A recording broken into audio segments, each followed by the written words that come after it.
ஓம் ஸ்ரீ கல்கி அகத்தீசாய நமோ நமக. ஓம் ஸ்ரீ அன்னை சாரதா தேவியே போற்றி போற்றி. இன்று அத்தியாயம் 11 சூன்ய ஒளியின் வெற்றிடம் என்னும் தலைப்பில் இருக்கும் அற்புதமான கருத்துக்களை சிந்திக்கலாம். இதில் அன்னை சாரதா தேவி என்ன கீ டேக்அவே அப்படின்னு பார்த்தீங்கன்னா, இந்த சாப்டர்ல நம்ம எவ்விதம் இந்த சூன்ய சுரபிகளை எல்லாம் திறவு கொண்டிடலாம் அப்படின்னு கொடுத்துருக்காங்க. பர்டிகுலரா இந்த ஆன்ம சுரபியை வந்து எப்படி திறவு கொள்ளலாம் அப்படிங்கிறத அன்னை எப்படி கொடுத்துருக்காங்கன்னா, அனுதினமும் தியானங்களை மேற்கொள்ளும் தருணத்தில் நம்ம இந்த ஆன்மாவினை ஒரு சிவலிங்க ரூபமாக தரிசித்து அது சுழன்று கொண்டே இருப்பதாக எண்ணி தியானித்து வர சூனிய சுரபிகள் அனைத்துமே தெரிவு கொள்ளும் அப்படின்னு கொடுத்துருக்காங்க. ரொம்ப ஒரு ஈஸி மெத்தட்ல ஒரு தியானம் பண்றீங்க, அதுல ஒரு ஆன்மாவை சிவலிங்க ரூபமாக கருதி அது சுழன்று கொண்டே இருப்பதாக கருதினால் சூனிய சுரபிகள் அனைத்துமே தெரிவு கொள்ளும் அப்படின்னு கொடுத்துருக்காங்க. இரண்டாவது, இந்த சூனிய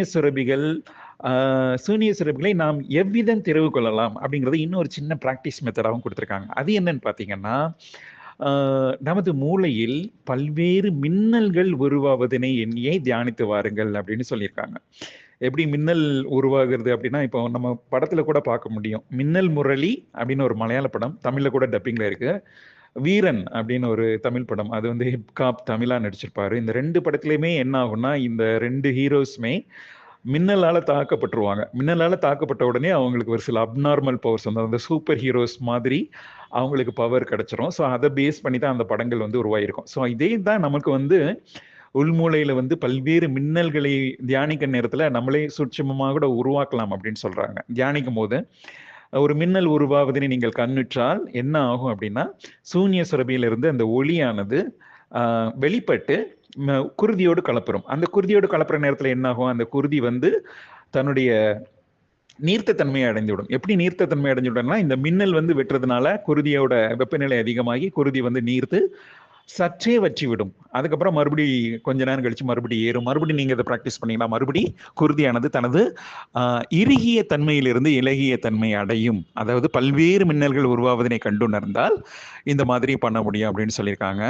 ஆத்ம காயத்ரி சாதனாவை பண்ணும் அன்பு சீடர்களுக்கு எல்லாருக்கும் தெரியும். இது வந்து இறுதியில நம்ம எல்லாம் சிவத்தொழில்களை போற்றி துதிக்கிற நேரத்தில் அவங்க என்ன சொல்லியிருப்பாங்கன்னா, பல்வேறு மின் அலைகள் பல்கி பெருகுவதனை உணர்ந்து தியானியுங்கள் அப்படின்னு சொல்லியிருப்பாங்க. இதனோட பொருள் என்ன அப்படின்னா, நம்ம இந்த சிவத்துளிகள் எல்லாம் உள்மூலையில வந்து பல்வேறு மின்னல்களாக தோன்றி, மின் அலைகள் அப்படிங்கிறத நம்ம மின் அலைகள்னு எடுத்துக்கலாம்.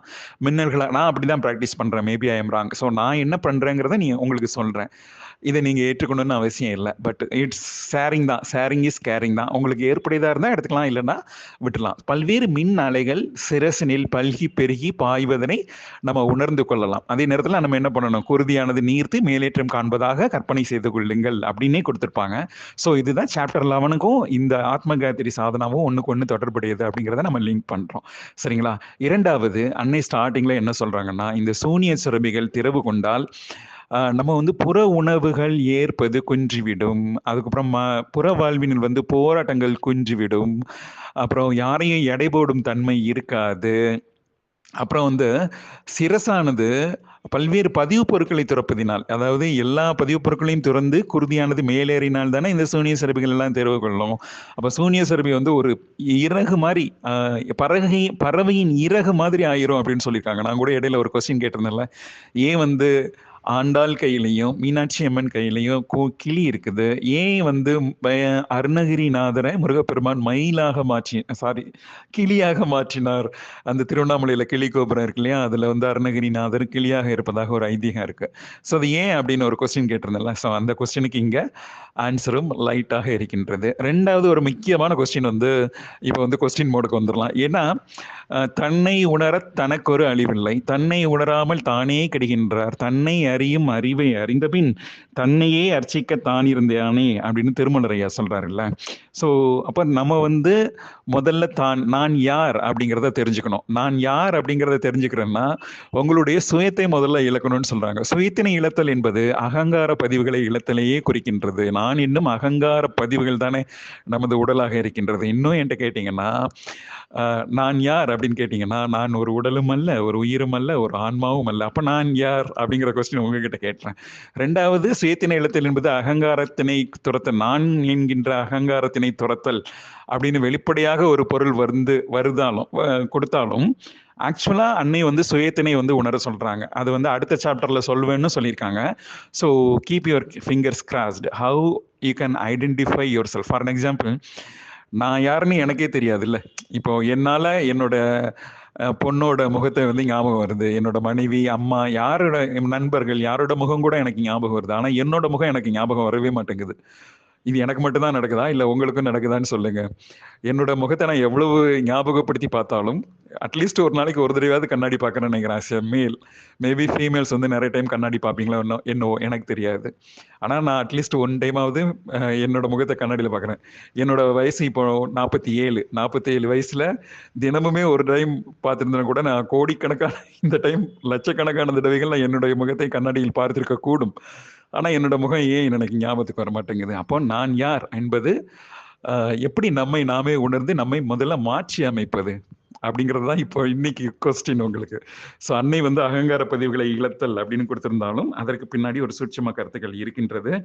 ஸோ அதை எல்லாமே உங்களுக்கு ஞாபகப்படுத்திக்க விரும்புகிறேன். 2வது, நமது ஆன்மாவினை ஒரு பறவையாக மாற்றி விண்முகடை தாண்டியே சஞ்சாரிக்கும் ஆன்மா தான் இந்த சூனிய சிறபிகள் எல்லாத்தையும் தெளிவு கொண்டுட்ட முடியும்னு அப்படி சொல்லியிருக்காங்க. அது வந்து கர்மிக் லைன் அப்படின்னு சொல்லுவாங்க. கர்மிக் லைன் தான் விண்முகடு. விண்முகடு என்பது பல்வேறு ஆற்றல் கலப்புகள் நடக்கும் பகுதி. அதாவது சூரியனுக்கும் பூமிக்கும் மற்ற கோள்களுக்கும் பூமிக்கும் இடையே ஆற்றல் கலப்பு நடக்கும்ல, அதுதான் விண்முகடுங்கிற பகுதி. ஸோ இந்த விண்முகடு தான் நம்மளுடைய என்ன சொல்றது, புவி ஈர்ப்பு விசையின் எல்லை. ஸோ ஒன்ஸ் நீங்கள் if you cross your India Pakistan பார்டரை கிராஸ் பண்ணிட்டா அந்த சைடு போகிற மாதிரியும் இல்லை இந்த சைடு வர மாதிரியும் இந்த விண்முகடை நீங்கள் கிராஸ் பண்ணிட்டீங்கன்னா சூரியனை நோக்கி ஈர்ப்பு விசை அதிகமாக இருக்கும். அதே மாதிரி மற்ற விண்மீன்களும் நமக்கு ஆற்றல்களை கொடுக்க ஆரம்பிச்சிருவாங்க. ஃபார் அன் எக்ஸாம்பிள், இவர் நினைக்கிறேன் இந்திரதேவர் இல்லை, கணநாதர் இல்லை, யாரு கணநாதர் போன்றவர்கள்லாம் என்ன கொடுத்திருப்பாங்கன்னா, விண்முகடு தாண்டி வரும் ஆன்மாவினை தான் எங்களால் ஈர்த்து மிக எளிதாக அற்புதமாக ஆற்றல்களை பகிர்ந்தளிக்க இயலும். ஆனால் இப்போ இது கலியுகத்தின் நிலைங்கிறதுனால எல்லாருக்கும் கொடுக்க சொல்லியிருக்கிறாரு ஈசன், எங்களுக்கு கட்டளையிட்டு இருக்கிறாரு. அதனால எல்லாருக்கும் எங்களுடைய ஆற்றல்களை கொடுக்குறாங்க அப்படின்லாம் கொடுத்துருப்பாங்க இல்லையா? ஸோ இது போன்ற பல கருத்துக்களை நம்ம சிந்திக்கலாம். 2வது சூரிய வழிபாடு. அதுக்கப்புறம் என்ன சொல்றாங்க, கண்களில் கண்ணீர் மல்க தியானம் செய்ய சொல்லியிருக்கிறாங்க. காதலாகி கசிந்துருகி கண்ணீர் மல்கி ஓதுவார்தனை நன்னெறி குய்ப்பது நாதன் நாமம் நமச்சிவாயவே அப்படின்னு தேவாரத்தில் இருக்கிற மாதிரி நம்மளும் சில பயிற்சிகள் கொடுக்கும் போதே சொல்லியிருப்பாங்க, இந்த பயிற்சி செய்யும் போது கண்களில் கண்ணீர் பெருகினால் இந்த பயிற்சியானது நிறைவேற்றது, அதனுடைய முழுமைத்தன்மை அடைந்தது என்பே நம்ம உணர்ந்து கொள்ள இயலும் அப்படின்னு உயரான்மாக்கள் கொடுத்திருப்பாங்க. ஸோ கண்களில் கண்ணீர் மல்க இந்த ப்ராக்டிஸ்லாம் பண்ண சொல்றாங்க.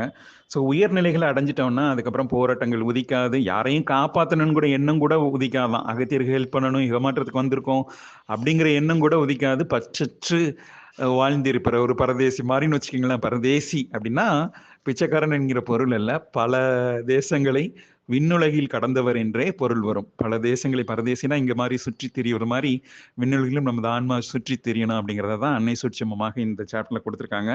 ஃபைன், நம்ம இப்போ ஒரு 2வது கொஸ்டினுக்கு வந்துடலாம். 2வது கொஸ்டின் என்னன்னா, முதல் கொஸ்டின் நான் யார் அப்படின்னு கேட்டிருக்கிறேன். நான் வந்து தன்னை உணர்தல் என்பது சுயமிழத்தல்னா, சுயமிழத்தலை பத்தி அன்னை சூட்சமமாகத்தான் குறிப்பிட்டிருக்காங்க, அவங்க நேரடியாக குறிப்பிடல. ஸோ அது என்னன்னு ஒரு கொஸ்டின் கேட்டிருக்கேன். 2வது கொஸ்டின் என்னன்னா, இப்போ இந்த சூனிய சூட்சும திரும்பிகளை வந்து திறவு கொள்றதுக்கு ஒரு ப்ராக்டிஸ் கொடுத்துருக்காங்க, லிங்க ரூபத்தில் தியானித்து வர அப்படின்னு சொல்லியிருக்காங்க. 2வது, நம்ம ஏற்கனவே நான் போன பதிவில் கேட்டதோட தொடர்புடைய பதிவுகளை இந்த பதிவில் சொல்லிடுறேன். எப்படின்னா, கண்ணதாசன் ஐயா எப்படி கொடுத்துருப்பாருன்னா, பெண்கள் வந்து ஏன் பொட்டு வைக்கிறாங்க அப்படின்னு சொல்லியிருப்பாரு. பெண்கள் வந்து, கல்யாணமான பெண்கள் வந்து உச்சந்தலையில பொட்டு வச்சிருப்பாங்க, மற்ற பெண்கள் வந்து நார்மலாக நெற்றி பகுதியில் பொட்டு வச்சிருப்பாங்க. இப்போ ஒரு ஆண் வந்து தலை நிமிர்ந்து நடக்கும்போது அவர் எதிரே வரும் ஒரு பெண்ணை பார்க்குறாரு.